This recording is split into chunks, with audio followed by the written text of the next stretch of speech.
Are you a Macklemore fan? No. But it's a very Surge setup. I remember the first time I came over and I was like, of my room. No, I don't have. Okay. I will. Okay, he will. Would it be weird if I said yeah? Yes, I do. I took one as soon as I entered. Every nook and cranny in your room. It's my background actually for my phone. It's my background. So number one easily is gonna be Lil Mabu. Lil Mabu. Guys. Yeah, Lil Mabu. That's crazy. Anyway, so thank you for. No, I'm just kidding.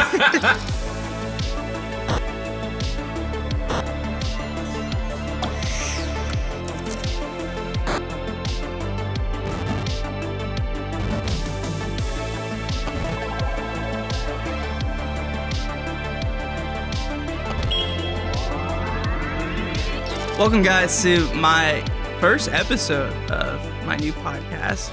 It is unnamed. We've talked about this last time. I'm still figuring out what I want to name it. It's hard because names are like taken every week. Someone comes up with a new podcast and the name is gone that I want, and so it's a constant battle.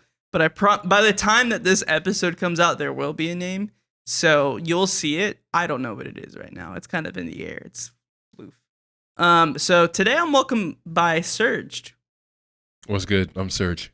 Yeah, my good friend, best friend. Best friend. Yeah, we met in college back in the day. We also dropped out at the same exact time, unknowingly. We did not know that we were gonna drop out. It just happened to be like in line with our future, our destiny. It was predestined. It was predestined. Well, that's what you believe. So yeah, this is Surge. Surge, kind of introduce yourself to the people. What's good? My name is Surge. Some of y'all know me probably from either Crossroads or Devotion Church or even PCC back in the good old days. But yeah, I attended PCC from 2018 to 2020. I met Felix the summer of 2018, I believe. 2019? Yeah, 2018, I'll say. And we've been friends ever since. I'm a photographer. I do a lot of freelance work, specifically in terms of modeling, as well as doing events and festivals and concerts. But yeah, been a photographer since 2018. Big concerts. Yeah. Lovely big concerts. Name some. Just name drop. A couple of concerts I've shot for. Corey Asbury, who's a well-known CCM singer. Even though the song "Reckless Love," that's one of his most prominent songs. KB, who's a Christian rapper who lives in Tampa. I've also shot for Smokefest, which is a festival in Nashville that featured artists like Lecrae, Hovey, Tori Deshawn, John Keith, No Big Deal, and various other artists as well. And then one of my favorite concerts that happened last year at the Bay Center for King Country, Casting Crowns, Torn Wells, and so on. And so yeah, I love photography. I love music, and it's a great way to combine the two. So yeah, very creative, passionate individual, is what I would say. And that's a good segue to what this podcast is, even though, again, it's unnamed right now. But a big thing that I want to do with this podcast is I want to cultivate a community of creatives, passionate people, entrepreneurs, businessmen, and just really share stories and, like I said, passionate people, things that we're passionate about, how a hobby can become a essential core of someone's being, of who they are, like for me, it's videography, although it's become my career now and I'm still really bad at it.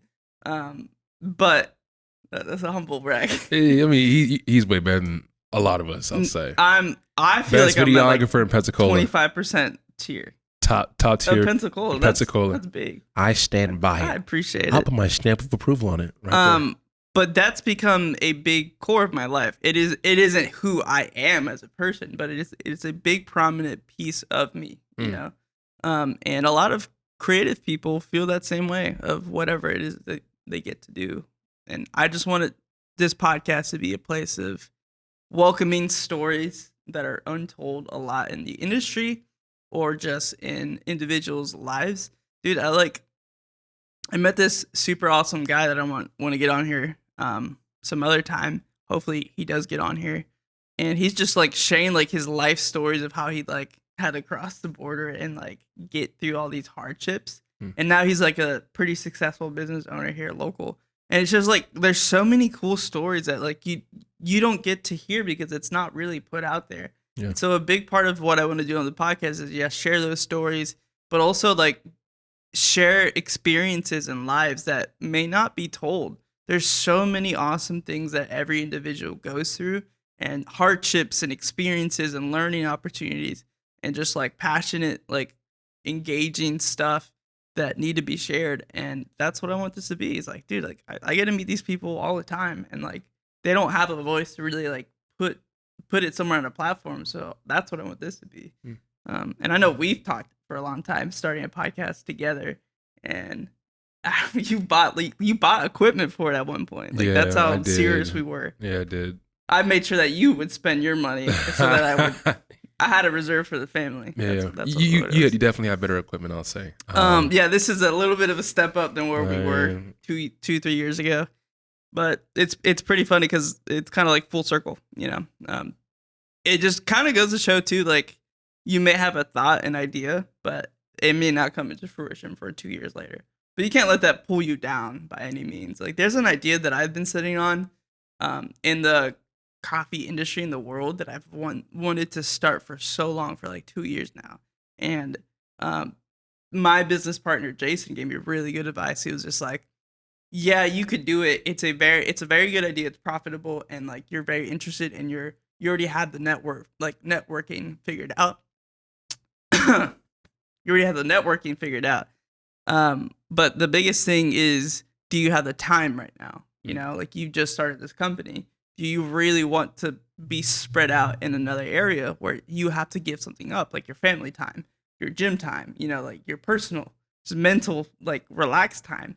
And I was like, yeah, that's a good point. But I get frustrated because it feels like if I don't start it, then I'm never gonna start it, and it's gonna be too late at some point. But realistically, it's not. It's never too late to start something you want to do. And so this is the podcast. You know, this is the first of many that I see. Not just us doing, but you know, other individuals in here. Serge is gonna be a reoccurring guest every now and then when he's available. Just out of the kindness of my heart of having a good co-host on. I think it'll be dope. So thank you guys for tuning in this far. But yeah, let's just kind of dive deep into what it means to be a creative. Transparency here. This is not the first time that we shot this episode. We shot this a week ago. Yes, we did. And I just was not happy with the quality of the video. The audio was great. I think it was very funny actually. And maybe one day I'll re-release it like to the public at some point if you guys really want to see it. But it's just like the video for me as a videographer, I was not happy with the way it turned out, and I was just like, I'm just gonna reshoot it. And Serge is, you know, happily to be on here again. I'm quite happy. I'm glad. Properly so. Properly so, indubitably. After I bought you the coffee, you got happier. I mean, getting free coffee, I'm okay with that. Yeah. Either or. Yeah, and also another big thing of the show is I just want to like welcome like different drinks and stuff. So you'll see a rotation of stuff. Today we're drinking Jitterbug, Beverage Co. I think that's the official name of the company. Pretty good coffee. Decent environment. It's like it's kind of like busy. It feels like busy, like the design, but it's cool. It's like hipster busy. You know, it's like kind of like an aesthetic in there. A cool little place to go to if you ever want a quick stop shop of coffee. But yeah, let's jump into the episode a little bit. Awesome. Let's do that. So Serge, what does it mean to be a creative for you? Yes. Well, I guess like I'll give a theological answer and a more practical answer. The Bible talks about how like we're all made in the image of God, and I think there are various facets in which that is displayed through not only like our behavior and our character, but also the things that we choose to participate in. Apart from like, you know, the direct context of being able to take dominion, you know, of this earth and to be fruitful and multiply. I think other aspects of being made in the image of God is using the mind that God has given us to produce something. Yeah. And so there is a teaching called common grace, that God has given grace to both believers and non-believers to understand truth and understand beauty and to be able to create something And we see this in various aspects. Let's say specifically in the field of music, right? Some of my favorite artists are Christian, and some of my favorite artists are non-Christians. Some of my favorite artists who are Christian right now, of course, like you have people like Lecrae, KB, No Big Deal, John Keith. Those who work more in the mainstream. Your best friends. My best friends, Yeah, and I besties. wish. And then those who work in the mainstream, like Tori Kelly, she identifies as a Christian. John Bellion identifies as a believer. And then let's say those specifically who are non-believers, but who are, geniuses when it comes to creativity. Yeah. Like Kanye, even though like he's very controversial. Hot take. But Kanye is a musical genius. Yeah. Tyler the Creator, another hot take. I would even say someone like, let's say specifically, some of the OGs like a Tupac Eminem. Shakur, an Eminem, Logic, Kendrick Vanilla Ice. Vanilla Ice. Maybe not so They're much all Vanilla white Ice. rappers. Maybe not so much Vanilla Ice. A Kendrick Lamar, so to say, and even like I enjoy listening to like UK singers, and so like he's like a Central C. Big Central C guy. Top of the morning to you. No, I'm kidding. But like even those like that have like either a Christian background, like Sam Henshaw. Yeah. I think Cleo Soul is one example. I believe she is a believer, a strong believer. But nonetheless, what I'm saying is God has created us in His image, and we can see the handprint of God in both believers and non-believers, and not only what they do, how they practice dominion over what God has set before us, but also in terms of what they create. Yeah. And so for me, as a creative, it's to express the imago Dei in whatever you do, whether it's music, painting, drawing, and even like in various like forms of business, right? Like understanding how to crunch numbers, understanding how to manage people and manage projects, right? Like you're using the intellect that God has given you to do what needs to be done. Yeah. And most people wouldn't see that necessarily as like, oh, this is not the biggest forte. Like managing and leading is a very big, helpful skill in any team, organization, company, social circle. It's you'll notice off the get-go, a lot of social circles have a almost like person that leads the pack. It's like they choose where to go next. They maybe because they have the car and everyone hops in or whatever, but that's how it was in high school. But as you grow older, it's like you notice that there's people that are a little bit more outspoken, a little bit easier to follow, and we had a conversation earlier about those type of people in the Christian circle. Most people would look at someone like that and be like, man, that guy should be a pastor, that guy should be an elder, or a preacher or something. But it's like naturally, I think God has gifted them with the ability to lead and speak and really be like and really shine. Whether or not that should qualify them to be the pastor, that should not be the precedent for that. It's just that person is naturally a very good leader. Yeah. And kind of goes back to what you're saying though. And as a creative, that's important too, is to recognize like creativity is way more than just me being an artist, me being a musician, me being a videographer, photographer. That's what most people think. It's like a very like hands-on product almost, but like Colton is a good example. He's a musician, but he's a software engineer. Most people don't see it as a creative field, but it really is. Like you're crunching numbers, you're fixing problems through creative solutions. And that's how a lot of life is. Building a company is creative in itself, like figuring out what you're going to name it, how to manage it. Like there's so many things to that. So there's kind of balancing off that point. Yeah, most definitely. Cool. So let's talk a little bit about your creative passion that you do. What you would label yourself as a photographer. Yes, I would. But you're also branching out. You've branched out a lot over the last couple years. Yeah. So I've mainly been doing photography for the past, I'd probably say 5-6 years. Yeah. Started back in 2018 when I was in school at PCC, just doing small photo shoots, shooting for, let's say, fine arts events and that kind of stuff. And then when I left around 2020, 2021, that's when I started networking and reaching out to people and, building a website. And I've done a combination of shooting weddings, shooting engagements, senior photos, being a contract photographer for a modeling agency here in town. But one thing I really enjoyed was like shooting for events, concerts, festivals, because not only is it a great combination of like music and the festivities, but you get to meet people, meet artists, and exchange information and that kind of stuff.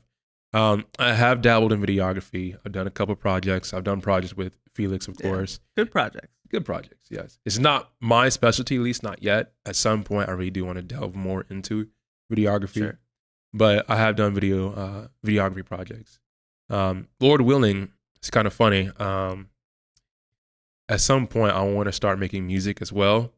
Being around a lot of these artists kind of inspired me. Crazy singer. He is too humble to say, but he is very talented at.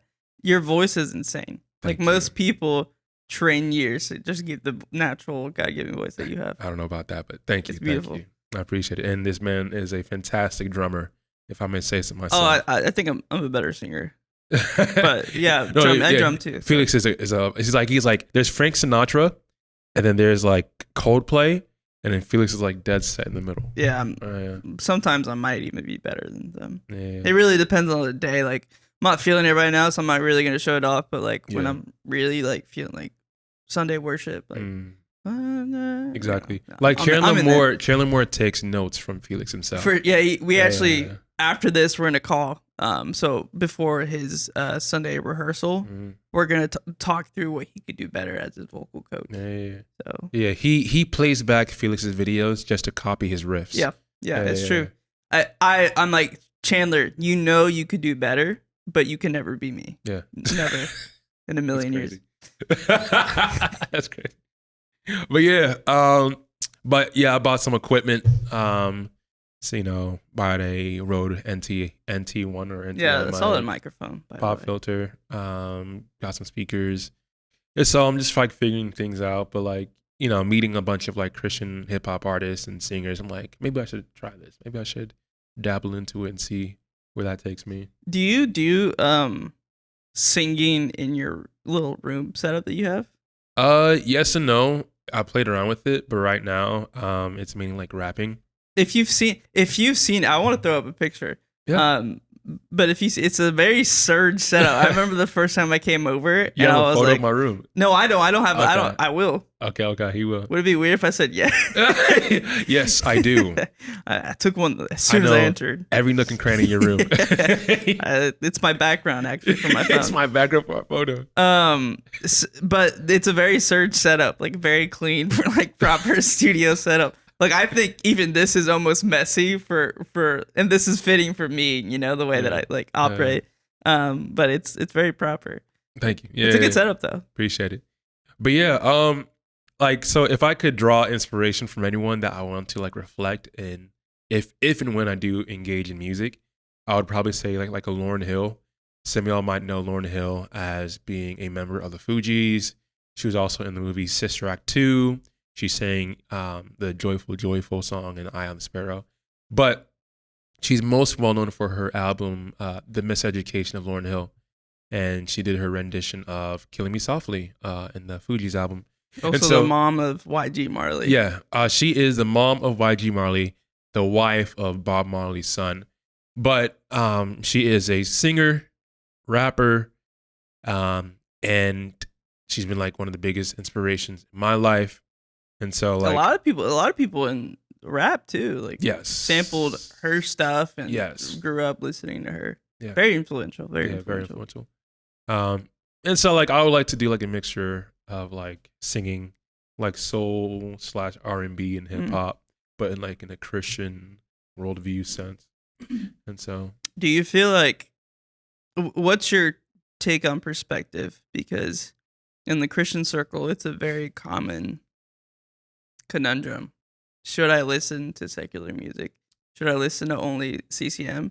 Should I listen to only hymns? Like, what's Serge's take on? And this is not the Bible, but this is Serge's take, which is pretty good. Yeah. I think my opinion is I think it just depends on the person's conscience. Yeah. Depends on what their conscience allows them to listen to. I think people do have various freedoms because Romans 14 talks about, doubtful disputations or issues of conscience or disputable matters. Right. Right. These are things that are not black and white compared to God's law. Rather, that's in the gray. And so people should walk accordingly. Black and white. Black and white. It's bigger than black and white. And I would even point to, like, there are passages in scripture where the apostles quote from secular writers or secular poets, like Acts 17, in Paul's attempt to evangelize to a bunch of Greek philosophers. He quotes a pagan poem to point to the true one and true God. And from my understanding, from my research, that poem is originally about the Greek god Zeus. But Paul is able to use that poem to, Paul says, I become all things to all men. To the Jew, I became a Jew. And to the Greek, I became a Greek. He uses their literature to point to Christ. Yeah. But as an example of an apostle using something that is secular, a secular poem, but reusing it or repurposing it for good. Yeah. There are also other passages in the New Testament where we see that Paul also quotes another pagan poem talking about the Cretans, and how pretty much he's condemning false teachers, uses that poem talking about the Cretans, of how, like, they're always, like, I think he says they're always gluttons or full bellies, and he's pointing that to these false teachers. And the statue of the unknown God or whatever, and how he uses that to be like Acts 17 as well. Yeah, God is actually known, and this is who he is. This is the God that you should be looking to. And so, like, I think it's personally for me, and I think for Felix, is okay to engage with the secular. But I think the question is, it's about how you engage with the secular. No, I only listen. I can't even say it. I was gonna say, like, oh, you're talking about Proclaim. Proclaim. You Yeah, don't listen to Rejoice? Listen to Proclaim or Rejoice On Rejoice on music. repeat, actually. Repeat. 24/7. Okay. Hopefully, no one from PC sees this. I still, they shouldn't be on social media, anyways. I still like some of PCC's music. Yeah, I mean, there's still a lot of good stuff. Like, and I don't want to diminish, like, hymns and traditional Christian worship music, because it can be very powerful at times. Remember that one time, I think it was like the last year before we left, where, like, there was just like I forgot what it is, dude. Behold Our so God. Far away. Behold Our God. Yeah, that's what it was. Powerful. And they released it because they was like, oh, this is just a very powerful. It was good. It was really, really good. It was heartfelt. It was worshipful. Everyone was in it. And, like, just because you may not agree on the stance of what worship is or what music should sound like, worship music should sound like, that doesn't necessarily mean you can't come in a room and worship with the anti-mindset of whatever it is that you have. It was beautiful. It was very pretty. But nonetheless, all I'm saying is, you learn to respect and enjoy various aspects of those music from its cultural and historical background. And kind of bouncing off, I agree with everything that you're saying, by the way. My stance is very similar to what you're saying, if not very much the same. There was a conversation recently, I think last week, that I saw on Instagram or something like that, where it was like I think it was Bethel. And I disagree with a lot of Bethel's outlook of theology. Now, their worship music, sometimes, it's known to be more spontaneous, candid, long, like 20-minute sessions for one song. And what I will say is that can be good in certain contexts and circumstances. Now, when your worship has become the only form of worship in your church, and your sermon is almost diminished by your worship, you have a problem. But both should be elevated and looked at as equal worship. Now, that's not my point, but I just wanted to throw it out there. There was a Instagram page that I follow that does very hot takes on Christian contextual trending topics, and one of it was using music, especially drums, to elevate the emotion of the individual to worship. And it's like everyone was just dogging on, like, just, you shouldn't use music to, like, manipulate the way that you feel, because then you're gonna come to the altar and feel like you need to present something, or whatever, like, or be emotionally inclined.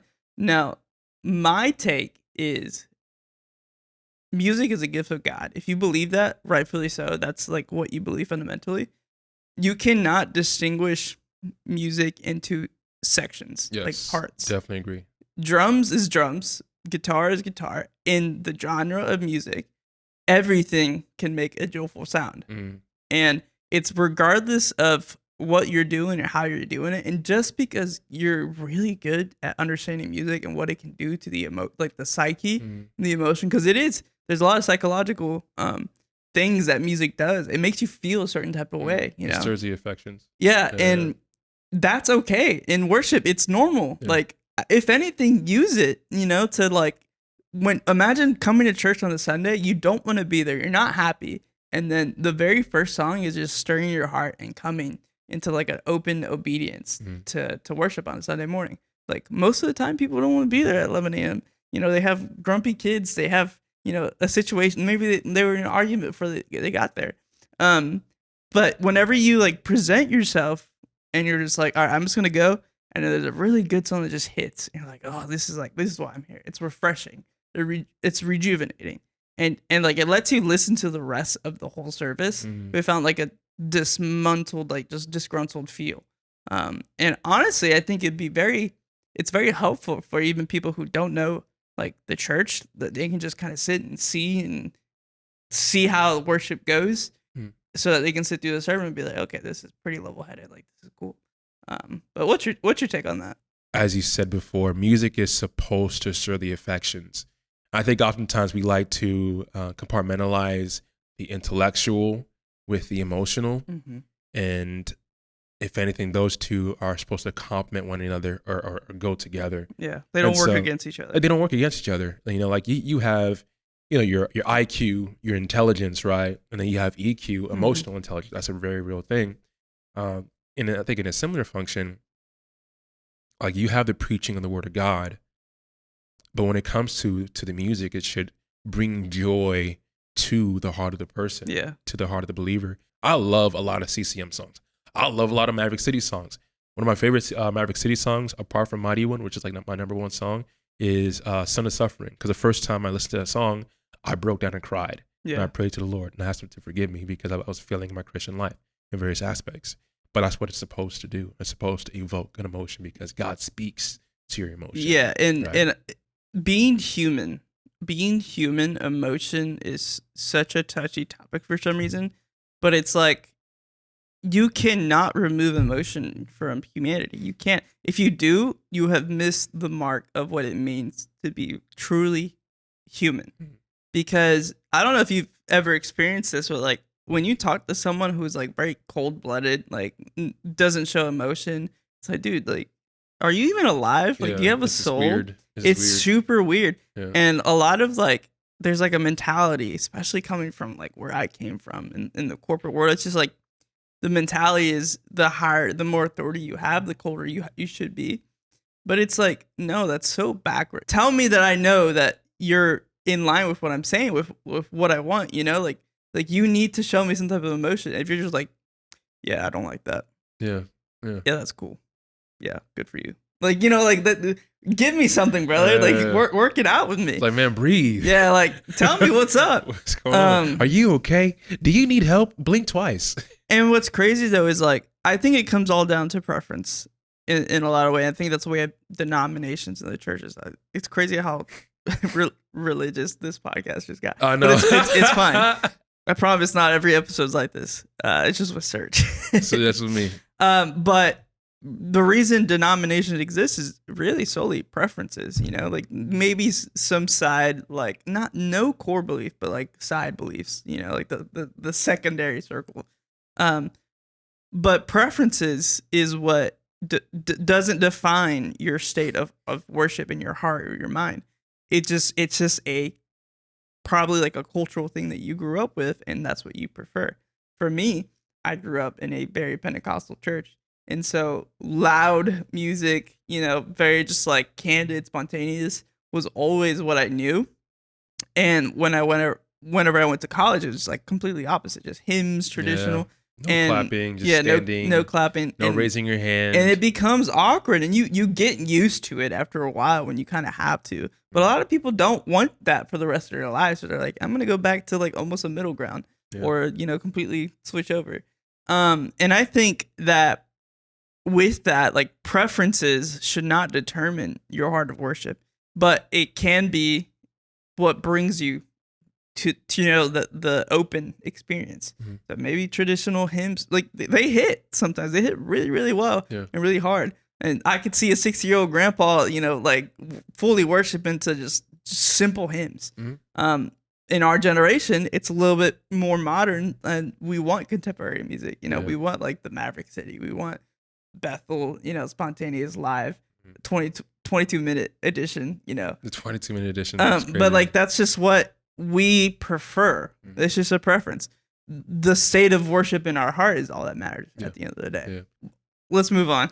I want to stay on that for too long, because that's like an open can of worms. Oh, that was a good combo. So let's jump back into photography and videography, kind of where our hearts are as well.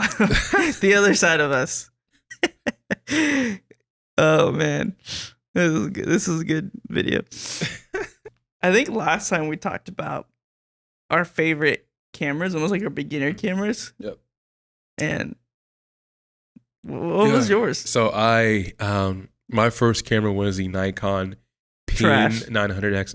It was okay for what it was, but it was not a photography. Nikon, for some reason, Nikon and Canon are always just the first go-to for every person. I don't know what it is. It's like because your school... your book class has it, and then you use it, or like a friend has one, and for funsies. It's cheap, like $300-$400. I think the first one that I ever used was a Rebel. What is it, like the T5 or whatever, the Canon Rebel. Solid, good kit lenses that it had with it, and then you grow up and realize that it's trash. But it's a good DSLR. DSLR is probably most people's go-to. That might switch in the modern age now. Most people probably pick up a mirrorless camera nowadays at a young age, but for us it was DSLRs. Cropped, is that a cropped camera? I don't know if mine was. I'm not sure about the P900. It was a electrical digital camera, if anything. My second camera was an 80D, and it had an APS-C sensor, so it did crop, I think, about 1.6 times. And then APS-C censored cameras, it's not it's just wrong. Yeah, we have one here in the studio. It's ZV-E10, and I hate it. Imagine buying a bag of Lay's and it's like filled up to like a third, or I would even say like halfway. Yeah, and you open that thing, it's like it's a bunch of air. Disappointing. It's just like, you're what like, is why this? did I buy this? Why? Throw this away. You buy yourself, let's say, a Canon 80D, which is a good camera, by the way. It's a fantastic camera. Or even like the Mark series. Yeah. And then you get yourself like I got myself a nifty 50 f1.8, and you realize that the moment you put that lens on, you're not shooting at an aperture of f1.8. Yeah. You got to shoot f1.8 times a 1.6 because it's a crop sensor. It's not a full sensor, right? Yeah. And so it's like so much to consider. Yeah, so much to consider. And your color isn't for the most part, any crop camera, your color isn't there. It's mostly 8-bit. Yeah. It's just like so many complications. It sucks. It's not as fast as a full sensor camera. You have so much to work with. I will say cropped cameras are really good. Just throw in a bag and go if you don't really care. And honestly, really decent for photography for the most part, all things considered. They're just super portable. They're small. They're easy to throw in literally your pocket if you wanted to. Like, they're nice and compact. It's just missing a lot of the big boy features that you need for like a professional use, really. So my first camera was a Canon Rebel. What would be your recommendation today for a first camera? Yeah, of course, I want to recommend buying full frame mirrorless, because it just makes everything easier. Yeah, it's a lot more efficient. And so I'll probably say you can get a Canon EOS RP. It is a small full frame mirrorless camera for around 800 for the body. Yeah, solid camera. 800, 850. You might be able to find one off of eBay for like 700 possibly. Yeah, there's one like $700 right now. Yeah. And so that was my third camera after the 80D because I decided to return the 80D. And I've had the RPE for about a year and a half, maybe even 2 years. And I love that camera. It's small, it's lightweight, it's compact. I believe it shoots at 26.1 megapixels. And I shot that thing for events, concerts, like everything. And I love that camera. If you want something cheaper, you can definitely go for what is known as the Canon M50. Solid. Canon M50 is also a small mirrorless camera, and it's probably around 500, 650 online. And for video, the R50 is really good because it shoots 4K footage, and it's maybe you're gonna drop $300 more, but it's a $650 camera. The R50 came out like a couple years ago, right? Yeah. I would consider it still more modern, like a more modern camera. Yeah. But it's solid. Yeah. Really good. And the biggest like fact that most people don't know is you see a cheap camera online, and you're like, oh great, and it comes with a lens. That lens is stuck on there, bro. You're not gonna be able to interchangeably, you know. You got lenses. So picking a camera that is full frame digital, which mirrorless, and then you can interchange the lens is big. That's like your big three right there. You need those things to really, like, even as a hobbyist, to step into the field of really understanding what it is for a camera. And the other thing, that we talked about was understanding your camera is a big thing too. Don't just put that bad boy in auto and shoot. That might be good for like your first week or two, but like really challenge yourself to understand what your camera does. Cause like every time that I buy a new camera, I have to relearn the advanced features of that camera, the specs that work for that camera. But the basics is what you need to know, like what your ISO does, what your shutter speed does, what your aperture does, and how it all affects each other for photo and video, because they all do, for both sides of that, you're going to have to do different things. Yeah. Video is arguably a little bit harder, tuning in those things. That's when you get into filters, cages, you know, monitors, like all these other things. But for photography, it's important that you at least know the basics and what they do, because you're going to go home and like, man, I shot so many good photos, and it's like underexposed, blurry. Like there's so many little things. I can't imagine my first photo shoot went fantastic because I didn't know almost anything. Yeah. You know, I knew ISO would bump up the brightness, and I was like, what is the grain? Yeah. Like, nice. I had a lot of trial and error too. Even for me, like with my P900, I had a lot of noise because I couldn't interchange the camera because like the lens was attached to it. Yeah. Stuck. And so it was stuck, and like I think the lowest the aperture would go was like a 4.5. Yeah. And so I noticed that like I had a lot of graininess in my photos because of that, because there wasn't enough light coming into the camera. Yeah. And one big mistake I had to learn was knowing when was the right time for me to either adjust my Kelvin or my white balance, and when to put on automatic.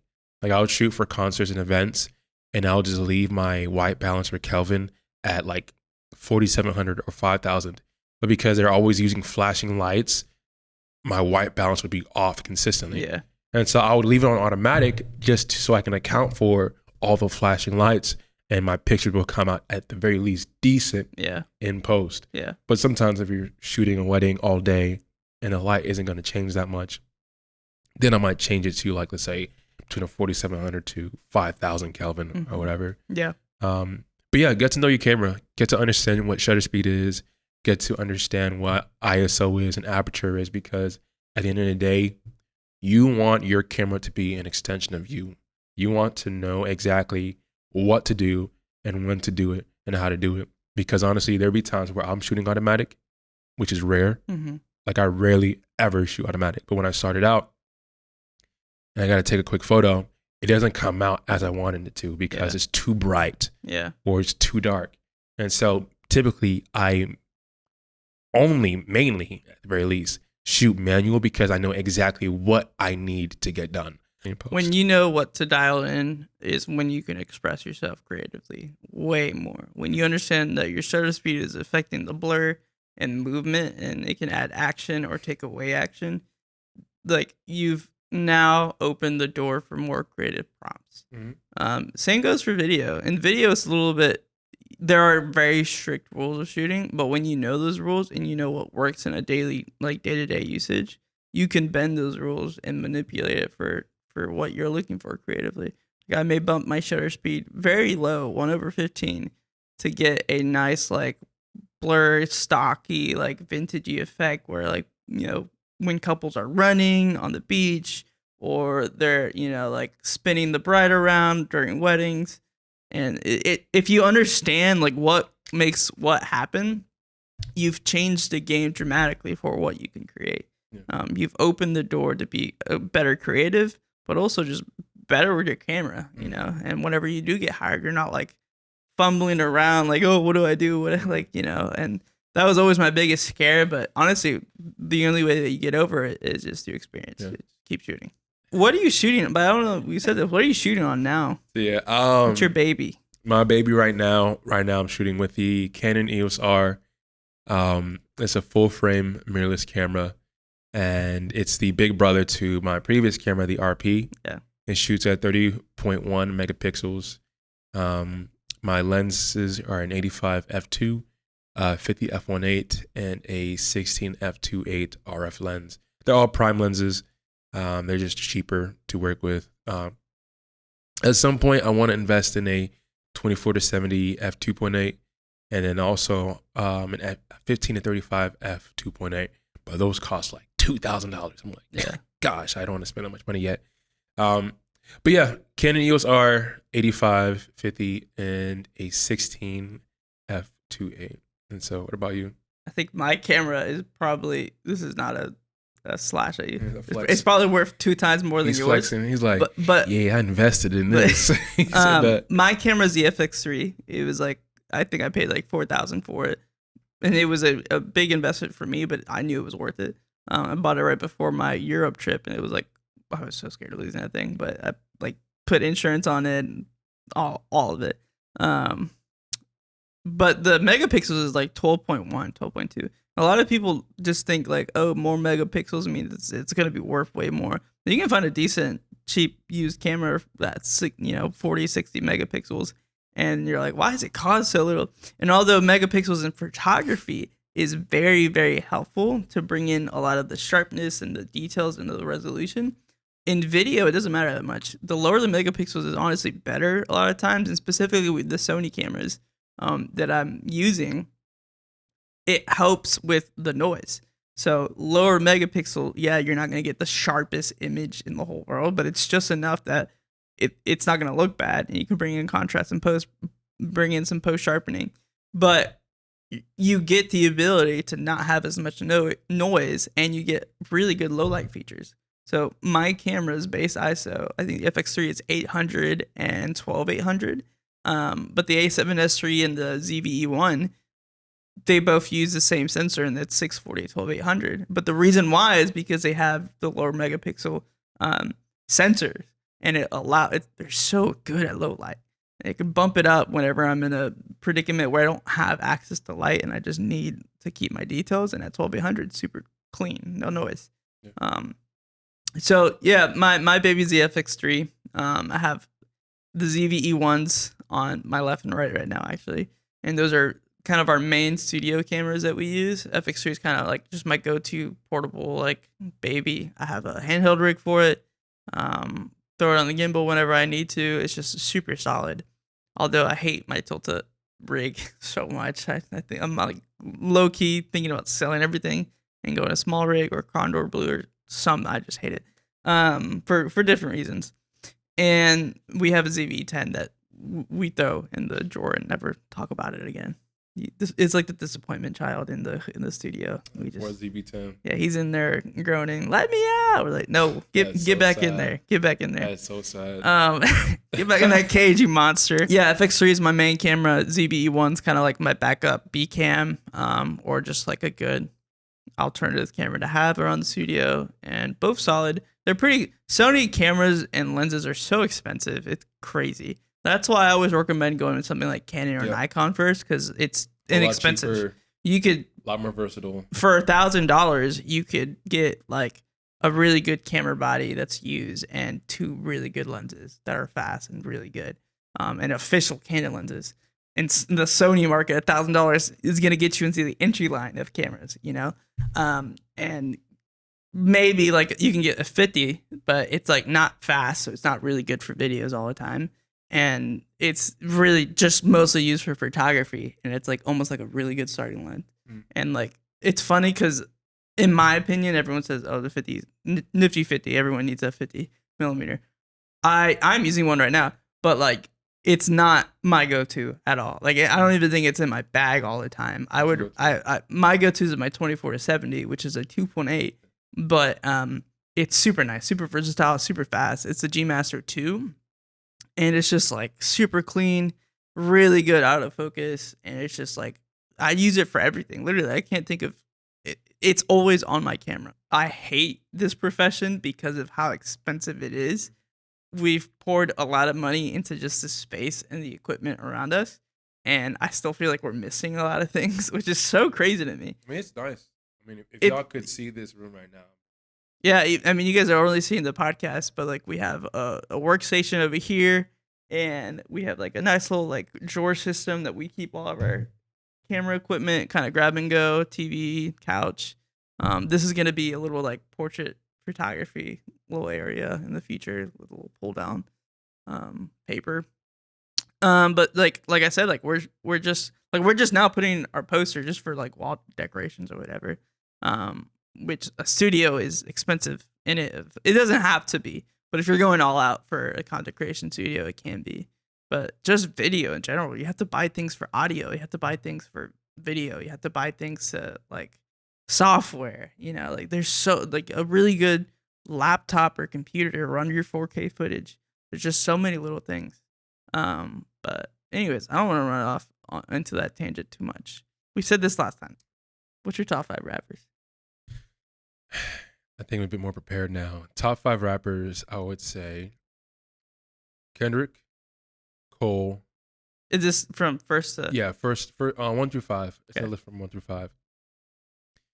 So Kendrick Lamar, I think he is the best rapper right now, and I would say he's definitely one of the best rappers who have ever lived. Eminem said it: "If you ain't Kendrick or Cole, you're a goner." Yeah, you're a goner. That's how it is. But Kendrick, J. Cole, JID. I'm a big JID fan.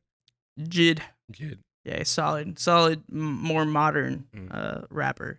What's fascinating about Jid? So Jid, he's signed on to Dreamville, if I'm not mistaken, and I think he's an Atlanta rapper, but he's one of the most lyrical rappers to this day. Yeah. And Jid, the thing about Jid is some of his contemporaries, if I recall, like 21 Savage, Kodak Black, Lil Yachty. Nothing against their rapping style and their rapping form. Like Lil Yachty can spit a little bit, 21 Savage can spit a little bit, but if you compare their rapping style in terms of just lyricism, yeah, Jid blows him out of the water because he uses words that I have never even used in my vocabulary. JD probably has, this might be a hot take, but also I don't care, has one of the best freshman ciphers ever of all time. Yes. Solid. And that he was a freaking upcoming artist at that point. Like, look at all the other upcoming artists and look at where he was at that point. Like, he's just crazy lyricism. If it wasn't for time, I would probably put him on par with Cole, I would say. But because Cole has it is a hot take. Because Cole has been in the game for far longer, I want to put some respect on his name. And plus, he works with Cole. Yeah. But Jid is definitely, for me, top 5. Maybe even top 3. Yeah. And then, controversial take. I don't advocate for any of these people's beliefs or their behaviors, but I think that they are geniuses in their craft. Yeah, sure. Number 4 is Tyler, the Creator. I respect Tyler for his creativity, for his lyricism, for his music, for his passion, because he loves music. He loves art, and he pours himself into his music.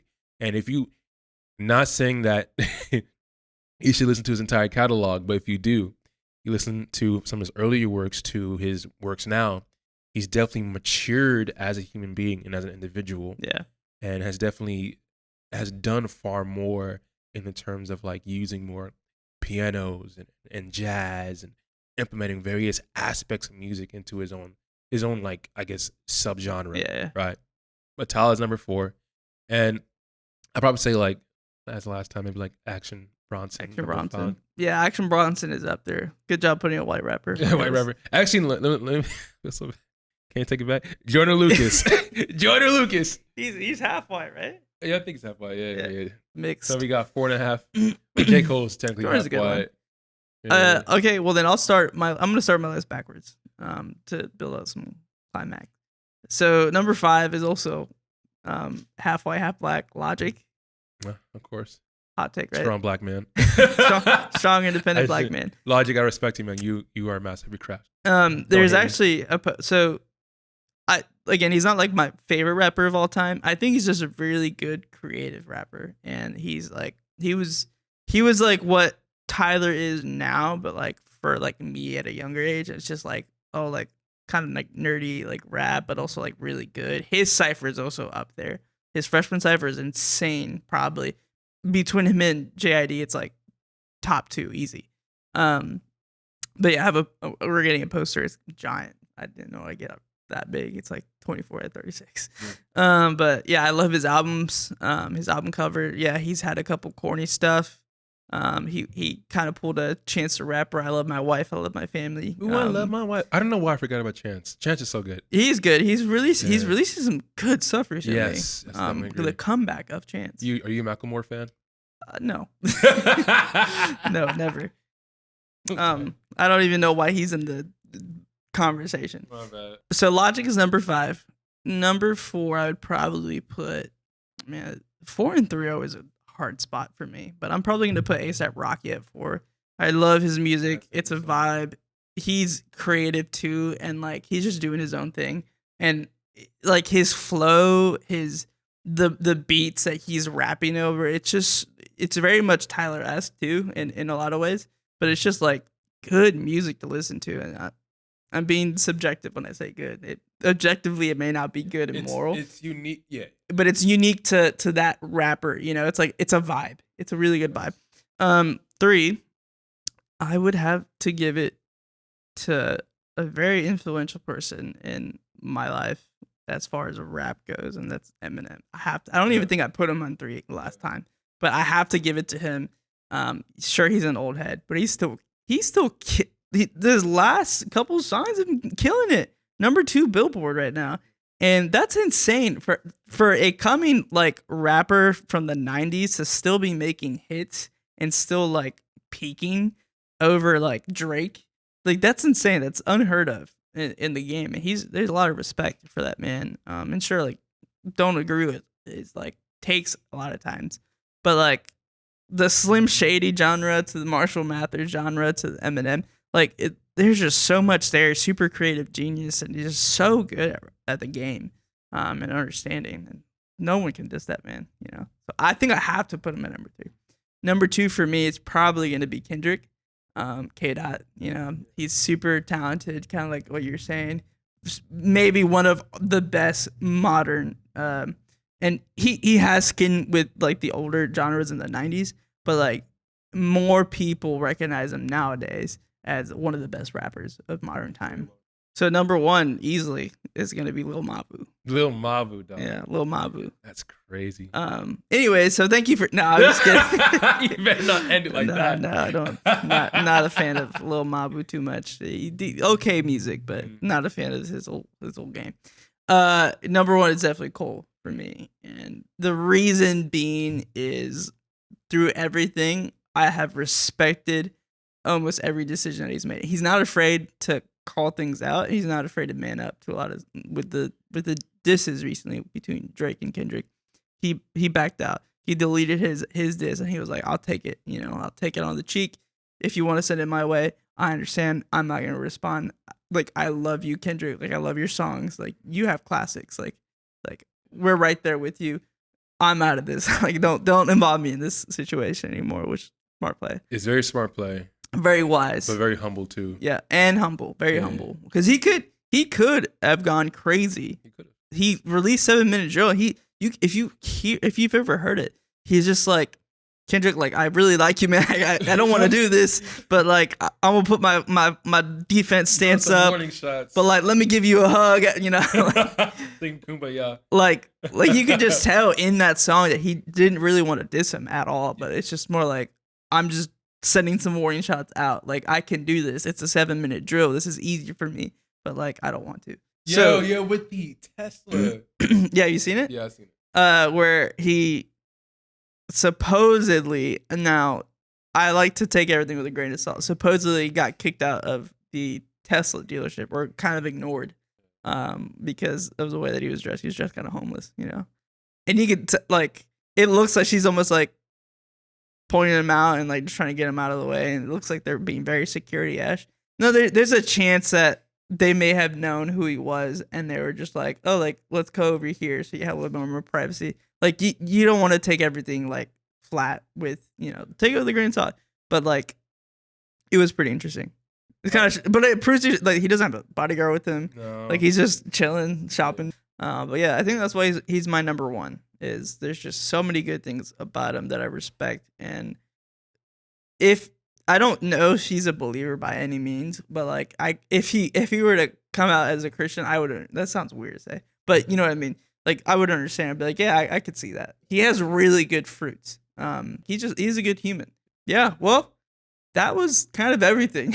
We talked through a lot. We talked. That might be 2 hours. Everything, but it's fine. from what it means to be creative to Creative, CCM music, CCM to music, cultural preferences, to listen, all the hot takes All on hot here, takes. and good takes on here as well. we're gonna get like flack from music critics to fundamentalists to. No, I'm kidding. Man, Maybe not. maybe, but this is the first episode, so it's like, Yeah.